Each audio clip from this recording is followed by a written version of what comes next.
Tu pries, tu lis ta Bible, t'essaies vraiment de bien faire, et pourtant tu te sens loin de Dieu.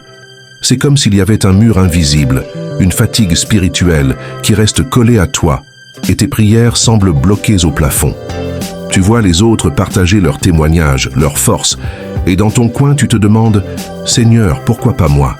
Qu'est-ce qui cloche chez moi ?»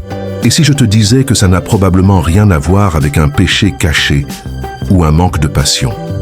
C'est souvent une erreur toute simple, presque invisible, que des milliers de croyants sincères commettent sans même s'en rendre compte, et qui court-circuitent leur connexion avec Dieu. Dans cette vidéo, on va mettre le doigt sur cette erreur et découvrir l'ajustement simple mais puissant que la Bible nous donne pour enfin bâtir cette relation solide que tu recherches tant. Le vrai souci, ce n'est pas ce que tu fais.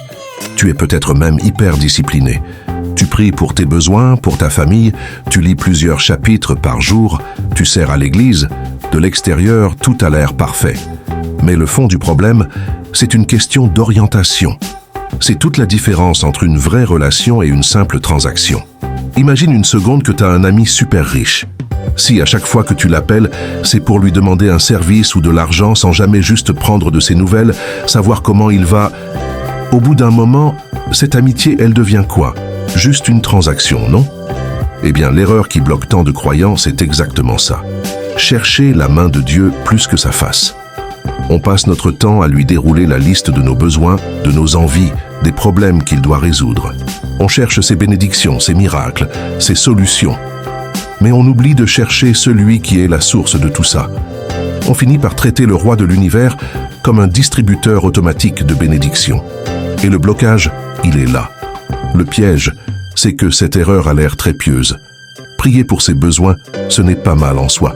Mais quand ça devient le seul et unique moteur de notre relation avec Dieu, on passe à côté de l'essentiel. Dieu ne veut pas juste être un fournisseur de solutions. Il veut être ton père, ton ami, ton confident. Ce qu'il désire par-dessus tout, c'est l'intimité avec toi. La Bible est très claire là-dessus. Dans le psaume 27 au verset 8, David ne dit pas « Mon cœur dit, cherchez mes cadeaux ». Il dit « Mon cœur dit de ta part, cherchez ma face. Je cherche ta face, ô Éternel ». David, un homme selon le cœur de Dieu, avait compris que le plus grand des trésors, ce n'est pas ce que Dieu peut lui donner, mais c'est Dieu lui-même. Jésus a appuyé cette idée dans Matthieu 6,33 en disant « Cherchez premièrement le royaume et la justice de Dieu, et toutes ces choses vous seront données par-dessus. » L'ordre est super important. Cherche d'abord le roi et son royaume. Et ensuite, toutes ces choses, la nourriture, les vêtements, les solutions, suivront naturellement. On fait souvent l'inverse. On court après toutes ces choses en espérant que le royaume suivra. Mais ça ne marche pas comme ça. Alors, comment on fait pour passer de la transaction à la connexion? Voici 3 clés concrètes pour réorienter ton cœur. Premièrement, change l'intention de tes temps de prière. Avant de commencer à vider ton sac et ta liste de requêtes, fais une pause. Dis juste cette simple prière.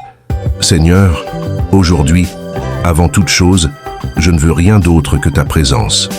Je veux juste être avec toi. Cette décision de chercher sa présence avant ses cadeaux change complètement la dynamique. Deuxièmement, pratique la gratitude ciblée. Commence tes prières non pas en demandant, mais en remerciant Dieu pour qui il est. Dis-lui, merci parce que tu es bon. Merci parce que tu es fidèle. Merci parce que tu es saint. En faisant ça, tu déplaces ton attention de tes problèmes vers sa grandeur. La louange nous connecte à qui est Dieu, pas seulement à ce qu'il fait. Troisièmement, apprends à écouter dans le silence. Une relation, c'est un dialogue, pas un monologue. Après avoir parlé, prends juste 2, 3 ou 5 minutes de silence. Ne t'attends pas forcément à entendre une voix forte, mais sois juste là, attentif à sa présence. C'est dans ce calme que le Saint-Esprit peut commencer à parler à ton cœur, à te rassurer, à te guider. C'est là que la vraie connexion se construit. Ce blocage spirituel que tu ressens, ce n'est sûrement pas un signe que Dieu est en colère ou que ta foi est trop petite. Vois-le plutôt comme une invitation de Dieu à une relation plus profonde. C'est comme s'il te disait « Arrête de te focaliser sur ce que je peux faire pour toi et viens juste passer du temps avec moi. » Le sentiment de distance ne vient pas de Dieu. Ésaïe 59 nous rappelle que la main de l'Éternel n'est pas trop courte pour sauver, mais que ce sont parfois nos manières de faire qui créent une séparation. En choisissant de chercher sa face avant sa main, tu ne débloques pas juste une bénédiction, tu débloques une connexion directe, personnelle et solide avec le Créateur de l'univers. Prenons un instant pour prier ensemble. Si ça te parle, répète simplement ces mots dans ton cœur. Seigneur Jésus, pardonne-moi d'avoir plus souvent cherché ta main que ta face. Aujourd'hui, je décide de te chercher toi, avant tout le reste. Apprends-moi à connaître ton cœur et à simplement rester dans ta présence. Amen. Si ce message a résonné en toi, n'hésite pas à le partager à quelqu'un qui en aurait besoin. On grandit en s'encourageant les uns les autres.